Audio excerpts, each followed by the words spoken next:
Lesson number 6 विद्युत चुम्बकीय प्रेरण।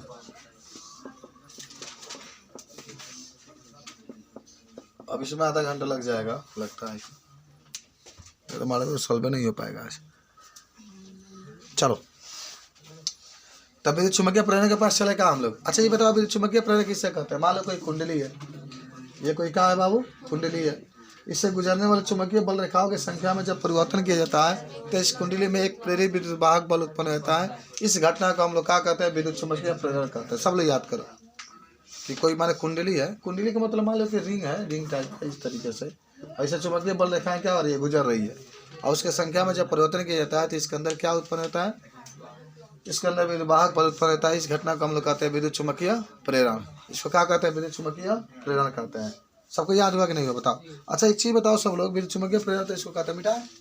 अब यहाँ से एक चीज आता है, विद्युत वाहक बल किसे कहते हैं? विद्युत वाहक बल बताओगे? बोलो। तो उसके अंदर विद्युत वाहक बल, उसके अंदर जो बल उत्पन्न होता है उसको विद्युत वाहक बल कहते हैं। अच्छा यहीं पर सुनो फैराडे के दो नियम। कौन कौन बताएगा फैराडे के दोनों नियम? आगे आ रहे फैराडे का नियम आ गया। 2 रुपये में ले लो फैराडे के नियम।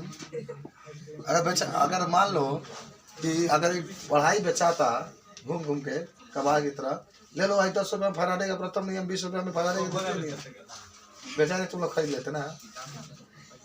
चलो हाँ, तो फैराडे के प्रथम नियम 2 नियम दिए थे ना।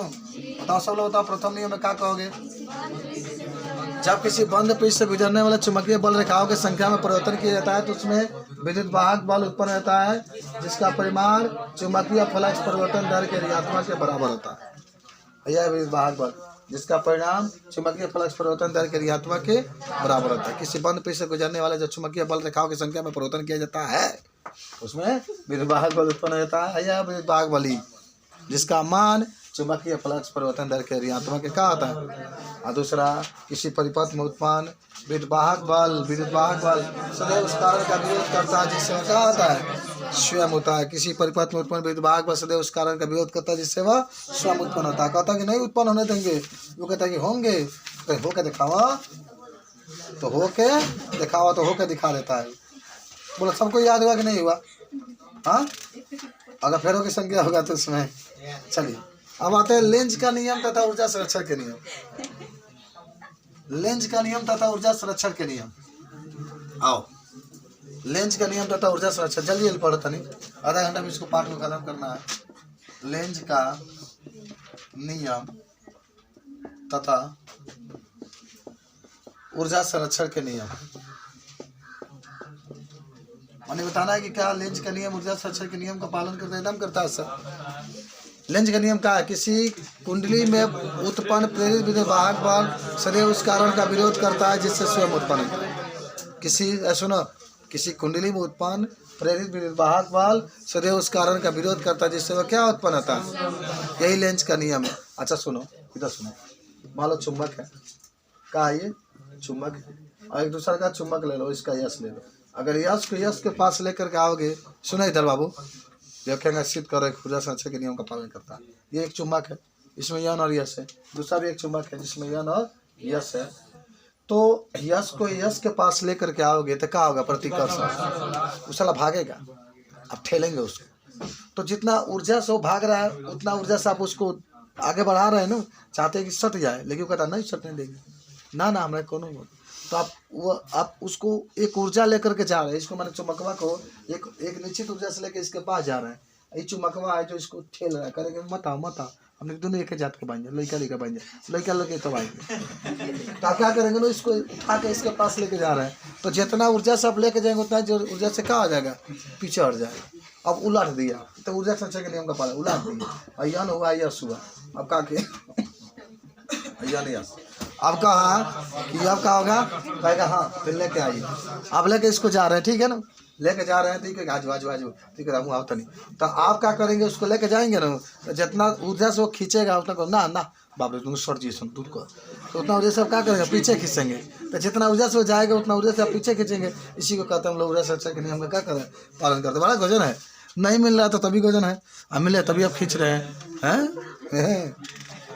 बात समझ रहे हैं, होता है ऐसा। चलिए अच्छा पढ़े आप लोग पढ़े होंगे ना, सब बच्चे लोग पढ़े होंगे कि आपको पढ़ाया गया था गतिक विद्युत वाहक बल। गतिक है बाबू, विकास बाबू सब याद करिए, गतिक विद्युत वाहक बल, ये मेन टॉपिक आपको पढ़ाया जा रहा है। गतिक विद्युत वाहक बल, गतिक विद्युत वाहक बल कुछ याद आ रहा है? गतिक विद्युत माने किसी वस्तु को या किसी छड़ को बाबू, किसी छड़ को गति कराने के बाद जो बल उत्पन्न होता है उसी को हम लोग कहते हैं गतिक विद्युत वाहक बल। याद करो, याद करो। आपने एक क्या किया था, वर्ग बनाया था, यहाँ पर एक छड़ लगाया था, इस छड़ को आप गति करा रहे थे, घुमा के इधर लेके जा रहे थे, पीछे लेके जा रहे थे। तो किसी वस्तु को या किसी छड़ को गति कराने के बाद जो बल उत्पन्न होता है उसी को कहते हैं गतिक विद्युत वाहक बल। याद करो, मैं बताया था E बराबर BV L, याद है? E बराबर BV L। गति कराने के बाद जो माने गति अगर छड़ के अंदर कराते हैं तब जो बल उत्पन्न होता है उसको गतिक विद्युत वाहक बल कहते हैं। यहाँ तो सिद्ध कराए होंगे, देखिए ना, कॉपी आएगी नहीं आपके पास, मिला है देखिए, PQ छड़वा लिए होंगे, X दूरिया माने होंगे, देख रहे हैं? तो क्या होगा? B का है, B अभी का है, यल का है। वाह क्या बात है, तुम लोग बहुत तरक्की करोगे देश के। चला उसके बाद से ऊर्जा एक परिणात्मक रूप होता है, ये भी आप पढ़े होंगे। चलो अब आते हैं, जानते हो किसके पास? चाँद का। आजा भंवर धारा, आजा भंवर धारा, ET करंट। अच्छा याद है भंवर धारा कोई बताने वाला है? मिटा दे क्या इसको, बोलो भंवर धारा के बारे में क्या बता सकते हैं? ये प्रश्न आपसे पूछा जा रहा है, क्या कहेंगे? भंवर धारा, भंवर धारा ED करंट है बाबू, पढ़ो ED करंट, ED करंट। क्या लगता है कि आज सेकंड में पढ़ ही ना पा जाएगा? तो फिर एक बार बुलाया जाएगा और क्या किया जाएगा? तू वैसे वो तो 10 वाला बुला देगा तू वैसे। ED करंट, ED करंट अभी तो देखता हूँ क्या आता है। ED करंट में क्या कहोगे? सुनो ध्यान से, क्या कहोगे कि कोई चुंबकीय क्षेत्र है, कोई क्या है? चुंबकीय क्षेत्र है, इस तरीके से चुंबकीय क्षेत्र है, ठीक है। इसके अंदर कोई आपने चालक ले लिया, तार ले लिया, चालक ले लिया, धातु ले लिया। ए बाबू सुनो इधर, कहा है ना कि कहा आपके पास चुंबकीय क्षेत्र है और आपने क्या ले लिया? धातु ले लिया है। अभी धातु को खींच करके बाहर करिए, धातु को खींच कर क्या करिए? बाहर करिए या अंदर करिए, तो देखेंगे चुंबकीय बल रेखाओं की संख्या में परिवर्तन हो जाएगा ना। अंदर लेकर आएंगे तो अधिक चुंबकीय बल मर्द है बा, मान लो चुंबक, मान लो धातु है बा, अगर चुंबक एक लगे कई बात ढेर गुजरी इससे तनी दूर कर देव तो तनी बाहर कुछ निकले तनी से गुजरी। तो वही अगर मान लो कोई एक समान चुंबकीय क्षेत्र है, जब उसके अंदर कोई धातु का टुकड़ा लेकर उसको खींचते हैं या उसको अंदर ठेलते हैं तो देखते हैं कि इसके अंदर से गुजरने वाले चुंबकीय बल रेखाओं की संख्या में क्या होता है? परिवर्तन हो जाता है, जिससे कारण इसके अंदर एक धारा उत्पन्न हो जाती है। वह धारा समुद्र में उत्पन्न भंवर धारा की तरह होती है, इसे इसका क्या नाम होता है? भंवर धारा होता है। लिखा जाएगा ना बढ़िया से, एकदम सोच समझ के खूब बढ़िया, खूब बड़ा बड़ा लिखना, उत्तर तनी। अब भंवर धारा का उपयोग ट्रेन के चक्का को रोकने के लिए करते हैं, ब्रेक बनाने के लिए करते हैं, प्रेरण भट्टी में करते हैं, आग उत्पन्न करने के लिए करते हैं, बहुत सारा उपयोग इसका होता है। चलो अब भाई बोलेंगे तो सब क्यों बताइए अपना मुंह से, माने अपने मुंह से बताओ अपने, स्व प्रेरण किससे कहता है? स्व प्रेरण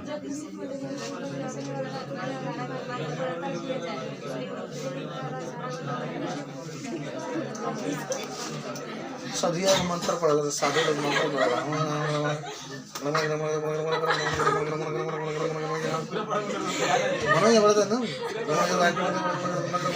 हाल होने लगे। हाँ चला आ गया, देखो कहाँ आ गया? स्वप्रेरण आ गया, सेल्फ इंडक्शन।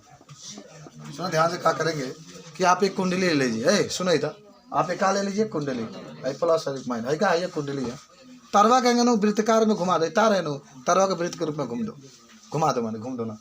तो क्या होगा कि बैटरी ले लिए, बैटरी जब बैटरी से धारा बहेगी इसको मुख्य धारा कहते हैं, इसको क्या कहते हैं? तो अब धारा के मान में परिवर्तन कर दे, धारा के मान में क्या कर दे? कब हाई कर दे, कब कम, कब हाई, कब कम, कब हाई, कब कम। तो क्या होगा? तो इससे गुजरने वाले जो चुंबकीय बल रेखाएं होगी उसमें परिवर्तन हो जाएगा। चुंबकीय बल रेखाओं में क्या होगा? परिवर्तन हो जाएगा, तो इसके कारण एक धारा उत्पन्न हो जाती है। उस धारा को हम लोग कहते हैं प्रेरित धारा, और जो वह धारा उत्पन्न होती है वह मुख्य धारा के विपरीत दिशा में चलती है, ये कोई कि हम नहीं आने देंगे, कोई मैं आऊँगा, कोई नहीं आने देंगे। ये जानती है कि अगर ये धारा जब पहुँच गई कहाँ वहाँ माइनस है जो प्रेरित धारा उत्पन्न हुआ है ना, ये जानता है कि अगर ये जगह हो गया पहुँच गया तो हम खत्म हो जाएंगे। ये कहता मैं आऊँगा, ये कहता ना मत आओ हम खत्म हो जाएंगे, मैं आऊँगा ना मत आओ खत्म हो जाएंगे। मन इसको रोकने का प्रयास करता है, विरोध करता है प्रेरित धारा। ये कहता मैं आऊँगा, ना मत आओ मैं आऊँगा नहीं, तो ना माने ला भाई पावर इसके बाद ज़्यादा है ना माने ला। जब आकर के यहाँ पर आ जाता है तो भाव धारा कहाँ आती है, ये माने जो प्रेरित धारा होती है खत्म हो जाती है। तो कहेंगे कि जब कोई कुंडली है उस कुंडली से गुजरने वाले चुंबकीय बल रेखाओं की संख्या में परिवर्तन किया जाता है तो उस कुंडली में एक और धारा उत्पन्न हो जाती है जो बाहरी धारा की यानी जो मुख्य धारा है उसका क्या करती है, विरोध करती है। इसी को हम लोग कहते हैं, इस घटना कहते हैं स्वप्रेरण। याद हुआ कि नहीं हुआ बताओ? छोड़ दो क्या करो, छोड़ दोगे? स्वप्रेरकत्व आ जाओ। अच्छा याद है ना फ्लक्स घनत्व किसके बराबर होता है बताओ? फ्लक्स घनत्व किसके बराबर होता है? धारा का होता है, तो यह लाइन लिखते हैं ना, याद करो। देखा स्वप्रेरण वाला स्वप्रेरण वाला चित्र में दिखा लीजिए, आज स्वप्रेरकत्व वाला परिभाषा दिखा लीजिए। तो यान फाई भी लिख लेना, बटा में क्या होता है आई बराबर या। तो सुना, यदि किसी कुंडली में 1 एम्पियर की धारा बहती है, किसी कुंडली में कितना एम्पियर की? 1 एम्पियर की।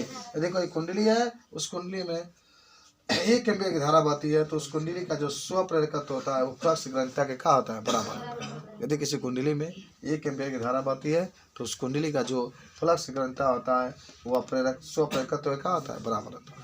हो गया सब लोग बताओ। अन्योन्य प्रेरकत्व में जल्दी से देख लीजिए। अन्योन्य प्रेरकत्व में क्या होता है कि इसमें 2 कुंडली होती है। जल्दी देखिए जल्दी से, उसमें कितनी कुंडली होती है? 2 कुंडली। इसमें कितने कुंडली होती है बाबू? 2 कुंडली।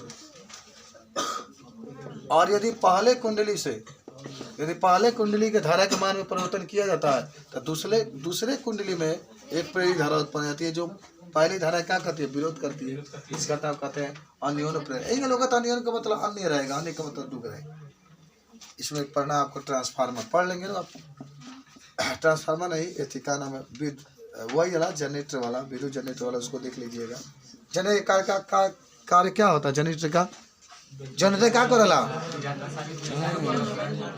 ना चली तो खेंगे गीतबाजी। बोलो खेंगे गीतबाजी लाइट से हमके दुल्हन बना के गीतिया खेंगे बाजी जब डीजे जनरेटर चल दूँ। तो जनरेटर काम क्या होता है बताओ? यांत्रिक ऊर्जा को विद्युत जलता है तो जो आप लोग होते हैं तो दूल्हा के मुँह देखते हैं कि हाँ कितना सुंदर बने, कितना हैंडसम है, मुँह छे तो बल्ब क्या कहीं जला जाता बल्ब तो मैंने ब्लैक बोर्ड देखे जला जाता है। आखिर जब शादी ब्याह पड़ा तो पिंटू बाबू तो बहुत अनुभवी आदमी बारा। चलो जनरेटर के बारे में बता तो बोलोगे ना पिंटू? जनरेटर क्या वाला जनरेटर? देखो वही लड़का टॉप करेगा हम लगता है। चलो आगे बढ़ जाते हैं। लेसन नंबर 7 में आ जाता है। 7 के पास नाम होगा प्रत्यावर्ती धारा। देखो ये पाठ बहुत लाजवाब है, बहुत आसान भी है। बताओ प्रत्यावर्ती धारा किसे कहते हैं?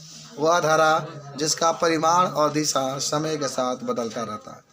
वह धारा जिसका परिमाण और दिशा समय के साथ क्या होता है? बदलता रहता है। तो उसी को हम लोग क्या कहते हैं? प्रत्यावर्ती धारा कहते हैं। एक होता है दिष्ट धारा, क्या होता है? हाँ उदाहरण बताओ।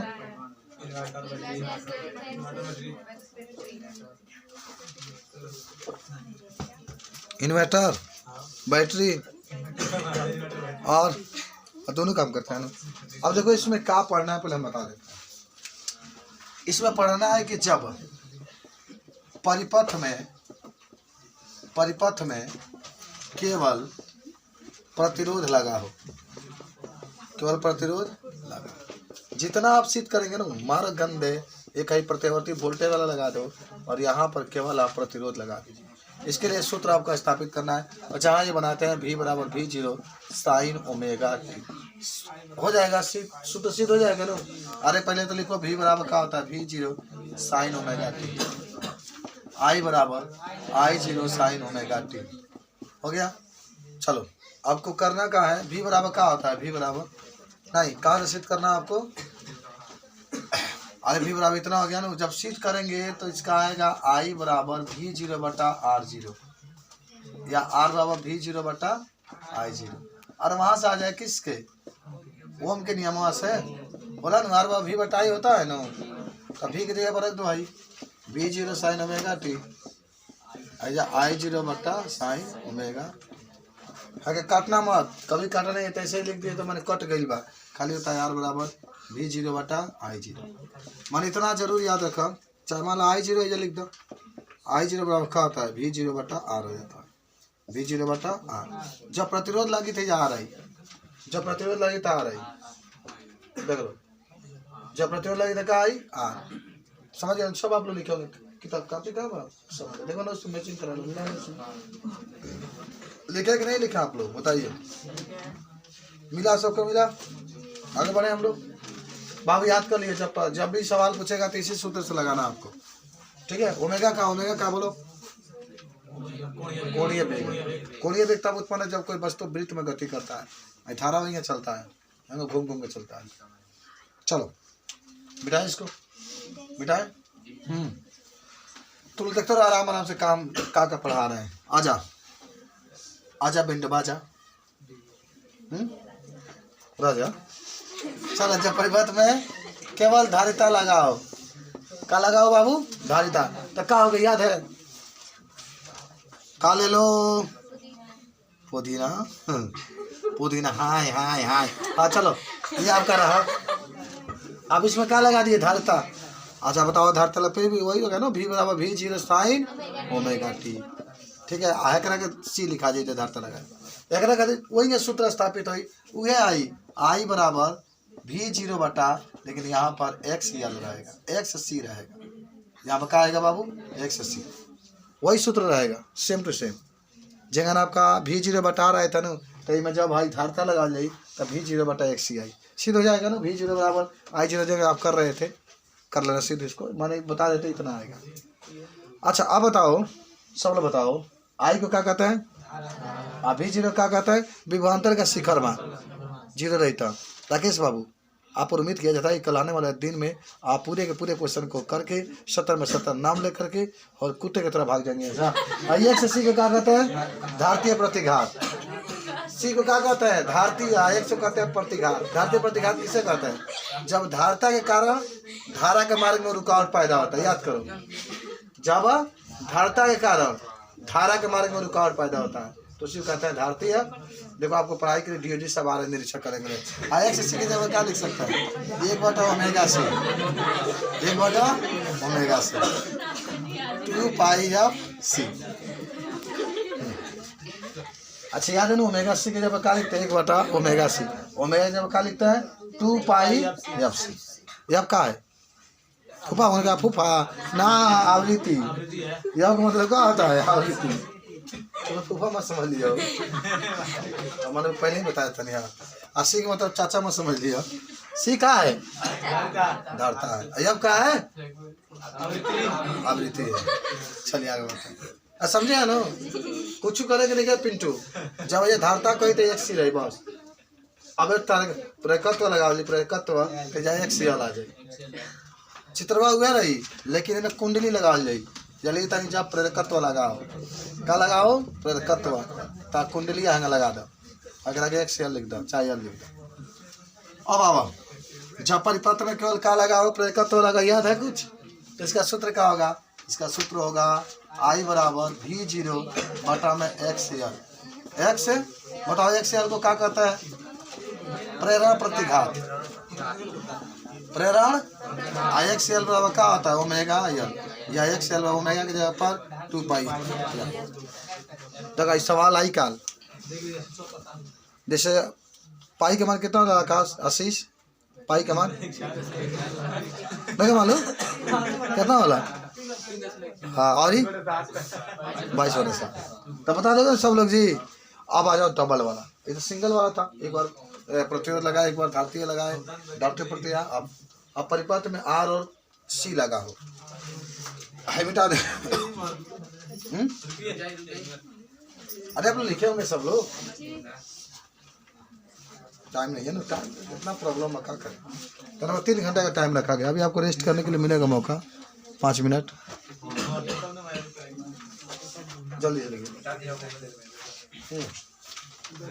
एल को क्या कहते हैं प्रेरकत्व, मात्रा बोलो घोंघरी घोंघरी हैनरी हैनरी हैनरी होता है तो कत्थ का मात्रक हैनरी कत्थ का मात्रक। अच्छा आ जाओ, जब आरसी परिपथ कहेगा तब क्या कहेगा बाबू? आरसी। आरसी आर का मतलब, आर का मतलब 80 का मतलब आगे जोड़ दो डबल। सुनो ध्यान से एकदम समझना, जब आर कहेगा ना तो आर कहेगा तो ऐसे जुड़ाएगा, 80 कहेगा तो ऐसे जुड़ाएगा। आज के लिए आके यहाँ पर प्रतिवर्ती वोल्टेज से जोड़ देंगे तभी बराबर V0 साइन ओमेगा t। चलो आप इसके लिए एक सबसे पहले क्या निकाले थे याद करो सब लोग। पहले पहले परिणामी वोल्टेज निकाले होंगे। तो परिणामी वोल्टेज निकालने के लिए आप देखो, इसका परिपथ जब खींचे होंगे तो ये तार वाला था, AC वाला नीचे होगा, नीचे था ना VC, ये VR था आपका। तो परिणामी वोल्टेज देखो, अब बिचुआ में आपका V था, बिचुआ में क्या था आपका V, बिचुआ में आपका क्या था V था, और ये हो जाएगा आपके क्या चीज VC। और कौन भाई यहाँ पर बना रहे थे ना थीटा, क्या बना रहे थे थीटा। चलो हाई कर्ण का वर्ग 90 अंश का कौन रहता है तो यह कर्ण का वर्ग तो बनाए थे परिणामी वोल्टेज के लिए। खाली काव्य में याद चले बात V स्क्वायर बराबर क्या हो जाएगा VR का स्क्वायर प्लस VC का स्क्वायर और आपने ऐसे लिख दिया, परिणामी वोल्टेज निकल गया। अगर बात प्रतिबाधा, प्रतिबाधा किसे कहता है बाबू? जब दो धाराओं के बीच में Z बराबर, अच्छा Z तो अभी लिखेंगे नहीं, पहले काम करिए, V के जगह क्या लिख सकते हैं IR के स्क्वायर, हाँ लिख सकते हो ना, तो रखो जो आपकी इच्छा हो, V को नहीं रखो, क्या करेगा तोड़ दो। याद है VR के जगह क्या लिखता है IR लिखता है ना, VC के जगह क्या लिखते हैं IXC। तो IR का स्क्वायर प्लस आई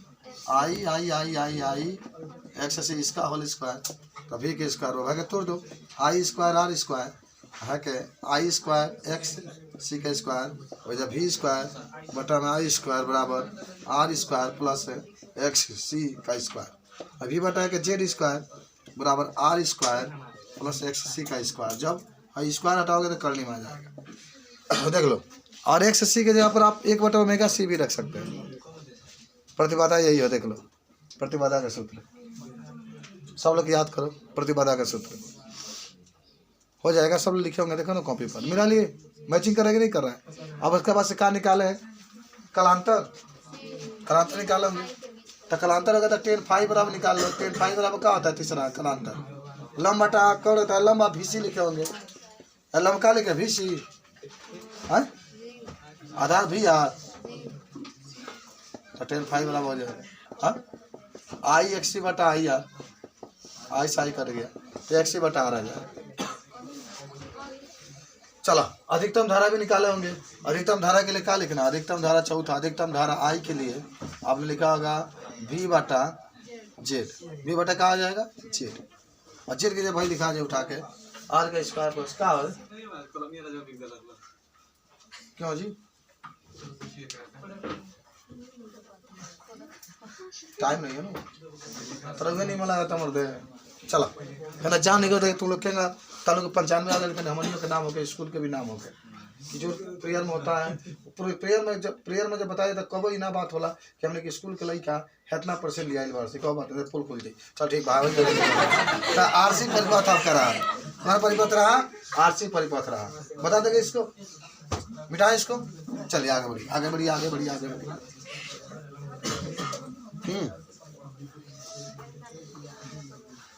चलिए अब नेक्स्ट बात की बात होगी यहाँ पर कि अगर इसके बाद से कोई बात अगर करना है तो देखिए कैसे करेंगे। हाँ अब परिपथ में रहेगा कौन RL परिपथ, RL परिपथ, RL परिपथ। तो RL परिपथ की जब बात करेगा तो कैसे आप इसको खींचेंगे, देखिए यहाँ पर वैसे तो आप जानते होंगे कि अगर बनाना होगा डायरेक्टली तो यहाँ पर VR होता है और VL ऊपर होता है ना जी, यल ऊपर, यल माने लंबाई ऊपर, यल माने लंबाई कहाँ रहता है ऊपर रहता है, और ठीक है, ठीक, यल माने लंबाई ऊपर है, भी हो जाएगा। ये आपका क्या होगा, भी यल, ये कहा जाएगा भी यल। ये कोण होगा ना, कोण कितना होगा, थीटा। थीटा होता है, फाइल लो जो आपकी इच्छा हो ले लो। चलो पहले परिणामी वोल्टेज निकाल लो। परिणामी वोल्टेज क्या होता है बाबू, कण का वर्ग लंब का वर्ग आधार का वर्ग होगा ना, तो ये 90 अंश का बात, तो कौन हो जाए सामने वाला, कौन है लंब है आधार, सिंपल बात है। कौन तो कौन कितना है, भी का स्क्वायर, लंब कितना हो गया, भी एल का स्क्वायर, आधार कितना हो गया, भी आर का स्क्वायर, बस निकल गया परिणामी वोल्टेज। प्रतिबाधा निकाल लो, प्रतिबाधा निकालोगे, सब छोड़ दें, ये निकल जाएगा, भी स्क्वायर है, जब लिखा है भी आई एक्स एल का स्क्वायर है, जब लिखा है आई आर का स्क्वायर, आगे पीछे कहीं लिखो कोई अंतर नहीं पड़ेगा। बी का स्क्वायर दोनों के ऊपर स्क्वायर होगा ना, पूरे का तो आई स्क्वायर कॉमन ले लो, तो एक्स एल का स्क्वायर प्लस आर का स्क्वायर, आई भी स्क्वायर बटा में आई स्क्वायर बराबर एक्स एल का स्क्वायर प्लस आर का स्क्वायर, कहते जेड का स्क्वायर, जेड हटाओगे तो कर करना एक्स एल का स्क्वायर प्लस आर का स्क्वायर, कल अंतर निकालोगे तो 10 बराबर हो जाएगा आपके पास वी एल बटा में वी एल के जब लिख सकते हैं I X L, I X R ना, आई आर हो जाएगा, आई से आई कैंसिल, तो एक्स एल बटा आर हो जाएगा। ठीक है, अधिकतम धारा निकालोगे, 4 नंबर अधिकतम धारा, तो लिख दोगे भी बटा जेड, हो गया।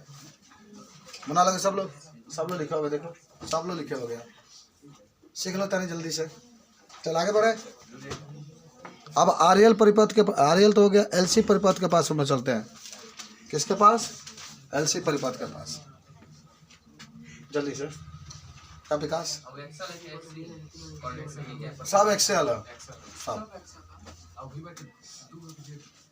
जेड है यहाँ, ये दो कहाँ से आ गई, जेड है, सब लिखोगे, देखो ना तुम सबके कागज में ये फायदा है, खोलो आगे, बस देखते रहो, समझते रहो। अच्छी जो लेकर आई ना, कंप्लीट है ना, क्या कहते लेकर आई, मतलब पूरा कर ले यार 5 दिन के अंदर। क्या कर रहे हो दिन भर, हमारे पेपर में ना फिजिक्स का पेपर होगा 3 दिन पहले ही पढ़ाना शुरू होगा, पूरा लाइन बाय लाइन, उसमें एक भी पॉइंट नहीं छोड़ा जाएगा। यार मैं क्लियर है नहीं हुआ, परसों दिखा रहा था, कोई कह रहा था लड़के कहे कि मार्च में इलेक्शन से पहले कराई, तो मार्च में भी हो सकता है, क्लियरफाइड नहीं हो रहा है, इसीलिए अभी टाइम टेबल निकल ही नहीं रहा, 2-4 दिन में निकलने वाला है, निकल जाएगा तो क्लियर हो जाएगा। चलो अरे कब हो के हम लोग मेहनत करके तनी इसको तैयारी स्ट्रांग कर ले, अच्छा तो जौन एबरा पढ़ल जाए भविष्य में याद रही। चला अब कौन परिपथ हो, एलसी परिपथ, कौन परिपथ, एलसी परिपथ, एलसी तो ऊपर वी एल हो गया, नीचे का हो गई वी सी, तो परिणामी वोल्टेज क्या होगा बताओ, वी एल माइनस वी सी, याद है, हो गया बस, यही ना होगा जी, परिणामी वोल्टेज क्या होगा, वी एल माइनस वी सी। अब निकाले, ठीक है, किसका प्रतिबाधा का, बहुत आसान है, भी लिखो है, जब क्या लिखे जाए, एक्स एल माइनस एक वर्ग ना कर जाना, ठीक बा, आई एक्स भी आई कॉमन ले लो, तो एक्स एल माइनस एक्स सी, भी बटा आई नीचे आ जाएगा, और एक्स एल माइनस एक्स सी, अगर जब जेड हो गया, जेड हुआ एक्स एल माइनस एक्स सी, हो गया बस, बात खत्म। परिणामी वोल्टेज में निकल जाएगा, निकलिए गया, यही तो है। तीनों को आगे लगाया गया होगा, तब उसको भी देख लो, जल्दी से देख लो, जब एल सी आर परिपथ होता, कौन परिपथ, एल सी आर परिपथ, इसको ही बना सकते हो। अगर इसको फिगर खींचेगा ना, सब देखो आर यल नहीं, यल तो ऐसे होता है, आर सी बीच में लगा दो, तब भैया कुंडली लगा दो। अच्छा एक ट्रिक भी बता देते हैं ना, इधर आर का मतलब राइट, इधर लेफ्ट, चाहे ना लेफ्ट होना राइट कर लो, बीच में सी कर दो, ठीक है, ये बैटरी लगा देना। तो अब बताओ, इसमें अगर मैं कहूँ आपसे, तो मिटा दे साहब,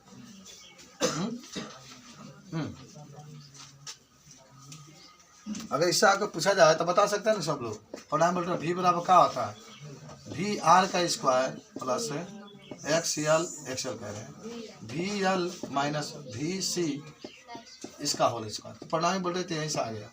प्रतिबाधा निकालोगे तो वी का स्क्वायर होगा कि आई आर का square plus I X L minus I X C, इसका होल स्क्वायर, तो वी के स्क्वायर, सबके आई स्क्वायर कॉमन ले लो, तो R square plus X L minus X C, इसका होल स्क्वायर, ठीक है, इसका होल स्क्वायर, ओके। अब भाई नीचे आ जाएगा तो वी स्क्वायर बटा में आई स्क्वायर बराबर आर स्क्वायर प्लस है X L minus X C इसका स्क्वायर। अगर जब जेड जेड का स्क्वायर हटाओगे कर्ली के अंदर R square plus X L minus X C इसका होल स्क्वायर। चलो शक्ति गुणांक किसे कहते हैं कोई बताओ, शक्ति गुणांक किसे कहते हैं या शक्ति किसे कहते हैं बताओ। शक्ति वैद्युत ऊर्जा के व्यय होने की दर को भी शक्ति कहते हैं। पी बराबर आप पढ़ेंगे वी गुणे आई कास फाई, कास फाई को हम लोग शक्ति गुणांक कहते हैं, कास फाई को हम लोग क्या कहते हैं शक्ति गुणांक कहते हैं। चलो और ट्रांसफार्मर के बारे में पढ़े हो, ट्रांसफार्मर किसे कहते हैं, यह हाई वोल्टेज को लो वोल्टेज में बदलता है और लो वोल्टेज को हाई वोल्टेज में बदलता है। ट्रांसफार्मर कितने प्रकार के होते हैं, कौन कौन, प्राथमिक ऊंचाई होता है, ऊंचाई ऊंचाई का काम क्या होता है ऊंच करना, यानी निम्न वोल्टेज को हाई वोल्टेज में बदलता है। जो ऊंचाई ट्रांसफार्मर होता है वो निम्न वोल्टेज को हाई वोल्टेज में बदलता है। इसमें प्राथमिक कुंडली में फेरों की संख्या कम होती है तब लो आता है, द्वितीयक में हाई होती है, अधिकतर फेरों की संख्या होता है तो हाई कर देता है, जितना अधिक तार लगाए उतना ही हाई हो जाता है। अब अपचाई ट्रांसफार्मर किसे कहते हैं, अपचाई ट्रांसफार्मर हाँ हाई वोल्टेज को लो वोल्टेज में बदल देता है। इसमें प्राथमिक कुंडली में जो होती है, प्राथमिक जो कुंडली होता है, प्राथमिक कुंडली में फेरों की संख्या अधिक होती है और द्वितीयक में क्या होती है कम होती है। चलो अब आ जाओ अंतिम पाठ के पास, अंतिम पाठ आता है विद्युत चुम्बकीय तरंगों के पास। मिटा दे सब भाई, हाँ यही है सवाल वगैरह देख लो बाबू सब लोग। फर्स्ट पेपर का रिवीजन बहुत फास्ट तरीके से कराया गया, सेकेंड पार्ट का भी कराया जाएगा। हाँ उसमें सब लोग आपको मुजवानी याद होगा, उसको खाली बस बताना है। लेसन नंबर 8 आ जाओ जल्दी से, टाइम भी हो गया साला 10:15 हो गया। 5 मिनट के लंच आपको किया जाएगा, टहल लीजिएगा तब आ जाएगा। क्या आता है चुंबकीय तरंग, वह तरंग जिसको चलने के लिए माध्यम कर सकता नहीं होती। इससे आसान चैप्टर कहीं मिलेगा आपको ना ना ना ना, वो तो आपके बाबा जी को याद होगा सब। विद्युत चुम्बकीय तरंग, विद्युत चुम्बकीय तरंग, लठिया तरंगे ना उनके लठिया। तभी चुम्बकीय तरंग क्या कहते हैं, माने वह तरंग जिसको चलने के लिए माध्यम की आवश्यकता नहीं होती है, जो निर्वात में चल सकता है उसको विद्युत चुम्बकीय तरंगे कहते हैं। क्या क्या इसकी क्वालिटी होती है, विद्युत चुम्बकीय तरंग है निर्वात में चल सकती है, इसको चलने के लिए माध्यम की आवश्यकता नहीं होती है, और ये वैद्युत चुम्बकीय दोनों क्षेत्र में चलती है। बात में निर्वात में इसकी चाल 3×10⁸ मीटर प्रति सेकेंड होती है। ठीक है, विद्युत चुम्बकीय तरंगे जो होती है प्रतिकर्षित नहीं होती है। विद्युत चुम्बकीय जो तरंगे होती है सीधा रेखा में चलती है। विद्युत चुम्बकीय जो तरंगे होते हैं आंखों से दिखाई नहीं देती है। चलो अब एक बात बताओ लोग सब लोग मिलजुल के कि विद्युत चुम्बकीय तरंगों के बाद विद्युत स्पेक्ट्रम, विद्युत स्पेक्ट्रम याद है ना कि विद्युत चुम्बकीय तरंगे जो होती है एक तरंग को बढ़ते हुए क्रम में रखते हैं। विद्युत चुम्बकीय तरंग को बढ़ते हुए क्रम में जब रखते हैं तो उसी को हम लोग क्या कहते हैं, इससे जो एक श्रेणी प्राप्त होती है उसको हम लोग स्पेक्ट्रम कहते हैं। अच्छा याद करो सब लोग कि गाय पद अमर हो, तो ग से गामा किरण, एक सब विद्युत चुम्बकीय तरंग के प्रकार है। ग से गामा किरण, ए से एक्स किरण, प से पराबैंगनी किरण, द से दृश्य किरण, आ से अवरक्त किरण, म से माइक्रो तरंग और रा से रेडियो तरंग। याद है ना आपको। अब यही पर होता है विस्थापन धारा। तो आप कहेंगे कि संधारित्र के कारण कोई माने प्लेट होगा उसमें अगर संधारित्र लगाया गया तो संधारित्र के कारण जो धारा उत्पन्न होता है उसी को हम लोग क्या कहते हैं, संधारित्र के कारण जो धारा उत्पन्न होता है उसको विस्थापन धारा कहते हैं। और आई डी बराबर आप पढ़े होंगे, आई डी बराबर μ0 डेल्टा फाई बी बटा में डेल्टा टी है, ये सूत्र होता है विस्थापन धारा बराबर। आई डी बराबर μ0 डेल्टा फाई डी बटा में फाई बी बटा में डेल्टा टी। चलो आ जाओ, जबरदस्त तरीके से आ जाता है हम लोग मैक्सवेल के समीकरण के पास। मैक्सवेल के समीकरण याद है तुम लोग। अगर मैं कहूँ कि वैद्युत क्षेत्र के लिए गॉस का नियम बताइए, वैद्युत क्षेत्र के लिए गॉस का नियम क्या होता है, फाई ई बराबर क्यू बटा एप्सिलॉन नॉट। वैद्युत क्षेत्र के लिए गॉस का नियम, वैद्युत क्षेत्र के लिए गॉस का नियम, तो जो वैद्युत फ्लक्स होता है वो आवेश और निर्वात की वैश्विकता के अनुपात के बराबर होता है। सब लोग याद करो, वैद्युत क्षेत्र के लिए मैंने सब आपको बताया था। वैद्युत क्षेत्र के लिए गॉस का जो नियम होगा फाई ई बराबर क्यू बटा एप्सिलॉन नॉट होता है, यानी जो वैद्युत फ्लक्स होता है वो आवेश और निर्वात की वैश्विकता के अनुपात के बराबर होता है। सबको याद हुआ कि नहीं है बोलो। चलो और दूसरा बात आपको लिखना है चुंबक के लिए गॉस का नियम। किसके लिए बाबू, चुंबक के लिए गॉस का नियम क्या होगा बाबू, सब लोग बताओ। फाई बी बराबर क्यू बटा ना, फाई बी बराबर 0 होता है। चुंबकीय फ्लक्स का मान क्या होता है, 0 होता है। सब लोग याद करो, चुंबकीय फ्लक्स का मान 0। चुंबक के लिए गॉस का नियम कोई पूछेगा या चुंबकीय क्षेत्र के लिए गॉस का नियम पूछेगा तो चुंबकीय फ्लक्स का मान 0 होता है। देखो आपने लिखा है, लिखा है कि नहीं लिखा कॉपी पर, मैंने लिखा समझी, कल पूरा एक छूट चाहिए। इन्हें के उपस्थित करे तो मार के उस दिन सोमवार के दिन भूत बना दे में जा क्या भूत झाड़ा जला हट छोड़े के दे छोड़े कि ना छोड़े कि ना जब जो लाठी मारे सब के चुनाई निकल जाले तब तक नक्शा में दारू बनावे जब तक लाठी न खा ले दूगो लाठी खा ले सब के चुनाई भाग जाले ई जान जा चाहे हमर के लाठी से मार ले तुम मोर पिए के मिलते नहीं तो हाँ अब आ जाओ। अच्छा सुनो फैराडे के नियम बोलो फैराडे के नियम ये भी दिए थे चुंबक के लिए फैराडे के नियम के बारे में भी बताए थे याद है कि किसी कुंडली में उत्पन्न प्रेरित विभाग बल चुंबकीय फलक परिवर्तन दर के ऋणात्मक के बराबर होता है। उसके बाद से मैक्सवेल एम्पियर का नियम मैक्सवेल एम्पियर का नियम बताओ क्या होता है मैक्सवेल एम्पियर के नियम। हाँ किसी पर चुंबकीय क्षेत्र का रेखीय समाकलन चुंबकीय क्षेत्र का रेखीय समाकलन का जो मान होता है वह चालन धारा यानी IC और विस्थापन धारा का योग निर्वात के चुंबकशीलता के गुणनफल के बराबर होता है। याद करो उसने कहा था मैक्सवेल एम्पियर का नियम दोनों एक साथ मिला करके कि जो चुंबकीय क्षेत्र का रेखीय समाकलन होता है वह चालन धारा और विस्थापन धारा के योग के म्यू जीरो के गुणनफल का क्या होता है बराबर। बात समझे कि नहीं समझे? ठीक है तो देखो 20 हो रहा है 25 पर मैं आ रहा हूँ पढ़ाने के लिए 5 मिनट के लिए आप रेस्ट कर लीजिए ठीक है।